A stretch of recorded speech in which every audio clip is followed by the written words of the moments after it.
Artinya PPMU diferensiasinya yang mana? Kayak apa? Untuk diferensiasi itu sebenarnya sudah tertuang di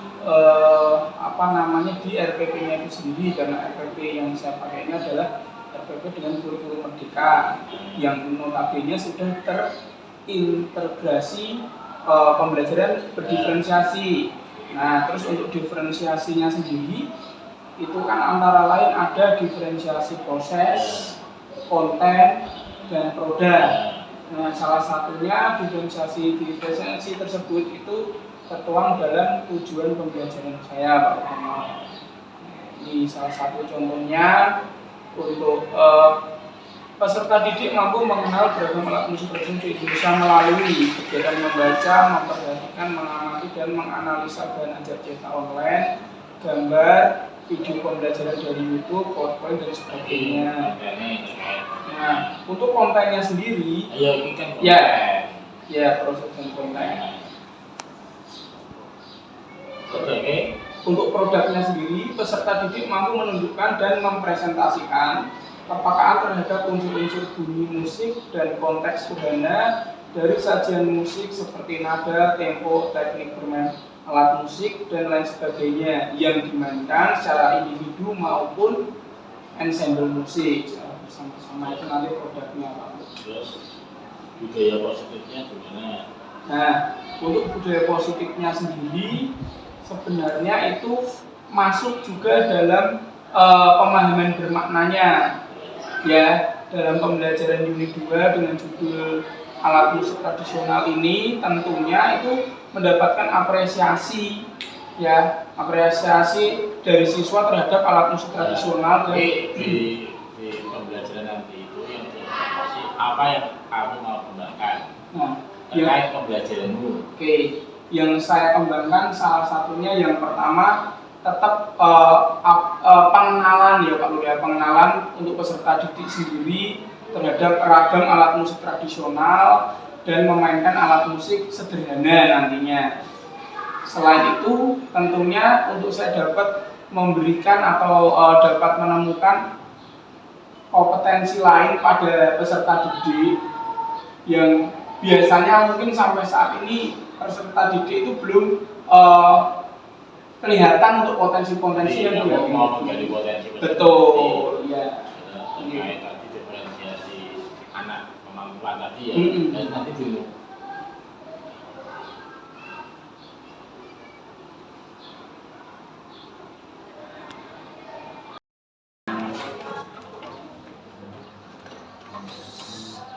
Silakan disiapkan dulu ketuanya. Kita siap dan beri salam.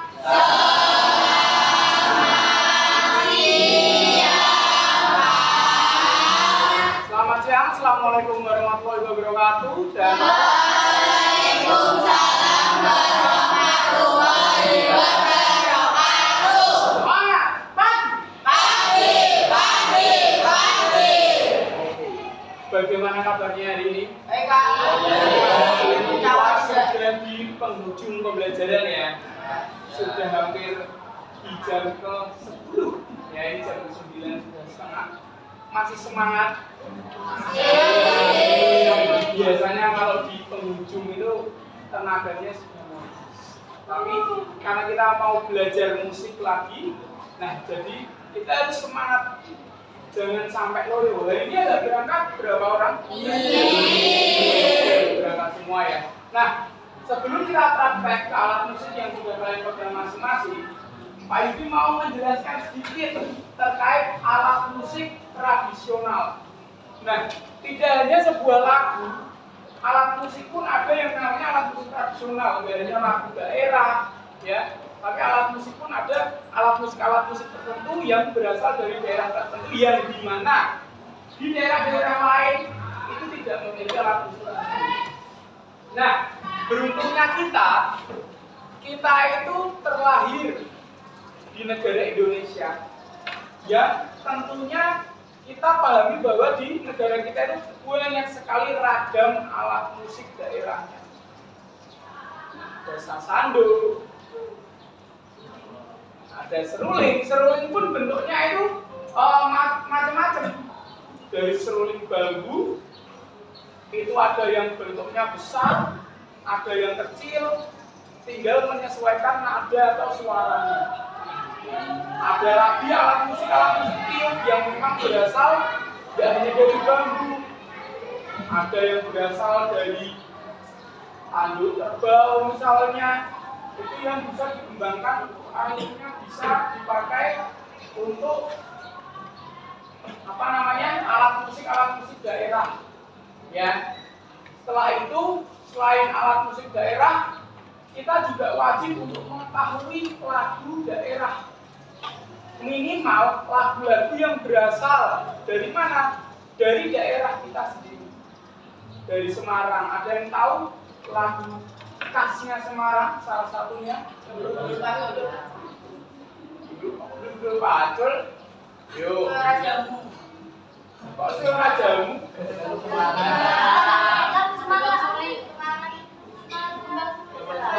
Gambang Semarang. Gambang Semarang itu adalah salah satu lagu yang berasal dari kota kita ini, dari kota Semarang.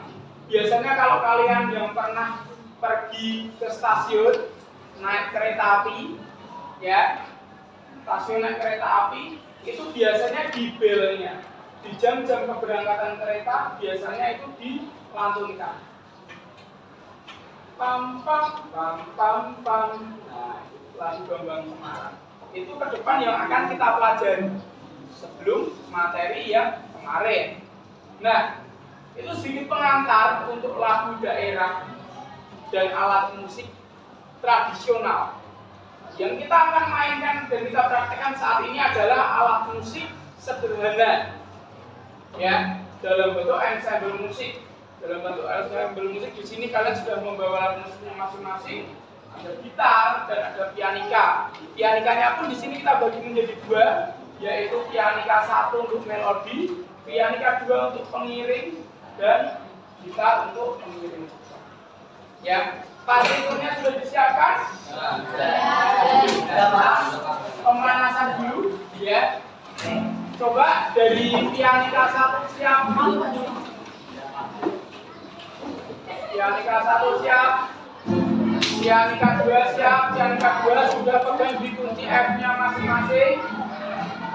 Ya. Kita juga sudah di kunci F-nya masing-masing. Temponya segini nih. Jadi pararararam pararararam pam pam pam. Kita belajar di intronya dulu. Kita coba ya. Yuk, siap. Hitungan ketiga. Siap. 1, 2, 3, pas. Lagi. Sorry, hitungan keempat. Ya. 1, 2, 3, pas.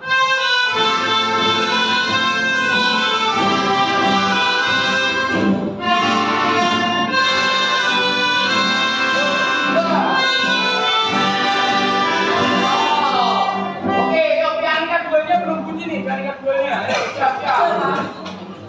Ulang lagi siap. 1, 2, 3, pas.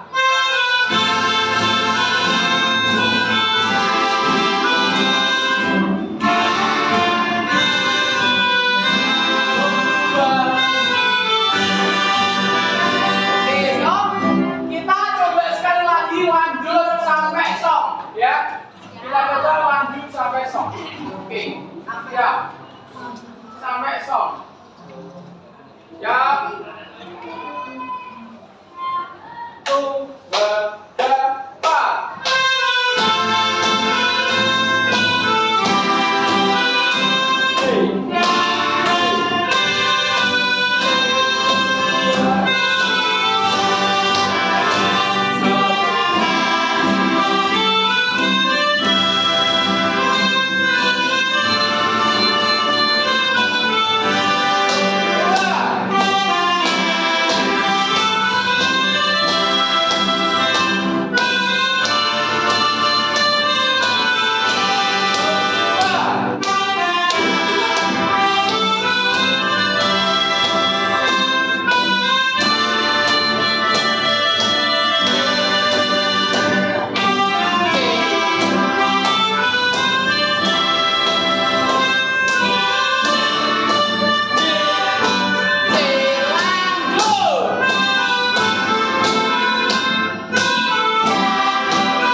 ya. Kalian bisa mainkan minimal ngeblok kuncinya, ya. Walaupun ritmenya kalian nggak bisa ngikuti, minimal saat ganti kunci itu bisa ngeblok.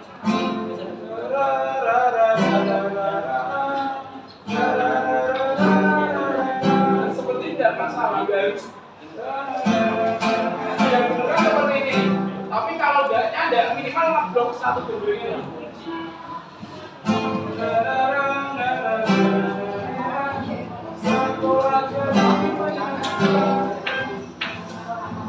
Oke, ya. Kita coba lagi, satu kali lagi. Yuk, yang keduanya. Siap?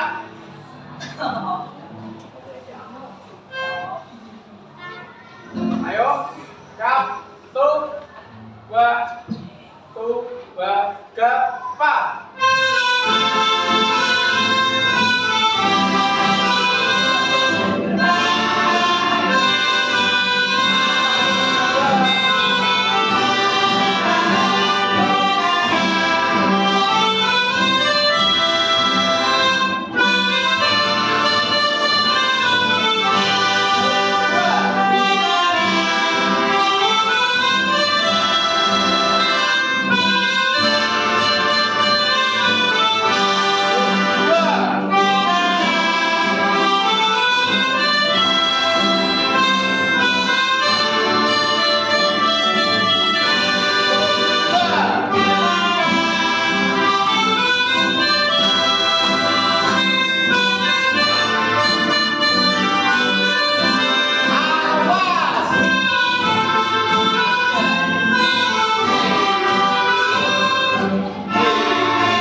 Ya, di pertemuan minggu depan akan pada melakukan penilaian ya masing-masing kelompok. Saya bagi menjadi sekitar 4 kelompok untuk saya ambil nilai di pianika 1, pianika 2 dan gitar yang saya acak nanti untuk personilnya.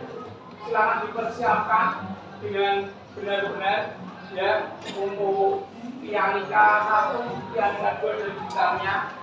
Ya, jadi yang gitar harus belajar pianika, yang pianika pun harus belajar di gitarnya.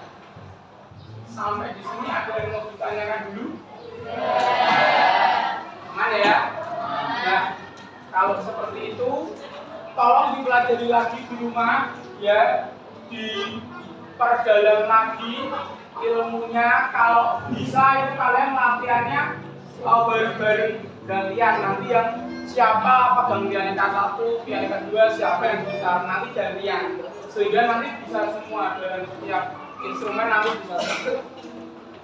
Oke, kalau tidak ada yang ditanyakan, Pak Yuji akhiri dulu ya. Ingat ya, pianika 1 temponya nggak boleh meleset karena kalian yang menentukan tempo. Gitar dan pianika 2 harus fokus. Saat pianika 1 kok salah atau ketinggalan atau kecepatan, kalian tetap harus stabil temponya ya. Jangan pianika berhenti, kalian ikut berhenti. Pianika kecepatan, pianika 1-nya kamu ikut cepat-cepat padahal temponya salah ya. Harus tetap stabil untuk bermain ensemble. Oke, Pak Yuji akhiri. Terima kasih. Wassalamualaikum warahmatullahi wabarakatuh.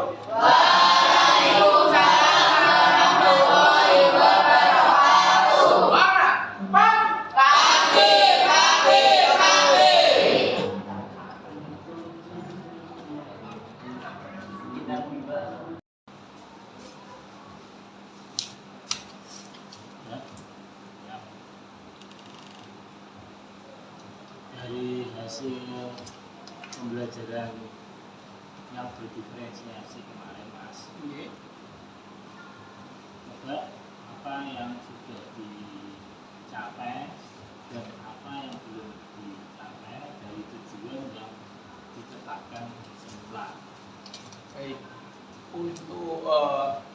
tujuannya sendiri Pak, itu sekitar 80% dari tujuan pembelajaran sebenarnya sudah tercapai. Oke. Dari diferensiasi prosesnya, anak sudah benar-benar menyiapkan persiapannya sebelum mereka memainkan alat musiknya. Terus dari kontennya kemarin saya lihat juga sudah mulai dipersiapkan untuk penilaian akhir, yaitu produk dari video ensemble musik itu sendiri. Nah, cuman untuk ketercapaian yang lain itu masih ada Pak, untuk beberapa anak yang memang belum 100% fokus dan mengikuti pembelajaran tersebut dengan baik. Contohnya ada beberapa anak yang belum membawa alat musik, lupa membawa partiturnya, dan yang terlebih-lebih ada beberapa anak musik yang tidak fokus saat saya menerangkan. Ada beberapa yang masih bucik dengan temannya, melihat HP dan sebagainya. Untuk mengatasi sedikit kendala tersebut, rencana apa yang akan Mas Eko lakukan? Nah, untuk rencana ke depan sendiri Pak Lu, ini yang pertama untuk di penilaiannya sendiri, rencananya akan saya gunakan media atau media sosial, yaitu Instagram sekolah tentunya, Instagram 28 official. Jadi besok saat anak-anak tampil, baik individu maupun kelompok, rencananya akan saya shoot secara live. Tujuannya yang pertama tentunya menambah kepercayaan diri anak-anak dalam pembelajaran seni. Yang kedua, pemanfaatan media sosial ini secara aktif dan secara positif. Dan yang ketiga tentunya branding sekolah Pak. Tentunya branding sekolah akan lebih dikenal di masyarakat luas. Tapi terkait dengan apa namanya Untuk yang kurang memperhatikan sendiri, rencana ke depan itu anak-anak yang saya anggap kurang memperhatikan dan kurang fokus, itu rencana akan saya suruh maju untuk ke depan sebagai percontohan. Di situ nanti anak-anak bisa membandingkan antara kelompok-kelompok yang fokus dan beberapa kelompok-kelompok yang kurang fokus. karena minggu depan ya? Ya, Capaian pembelajaran 80%. 80%. Harus bisa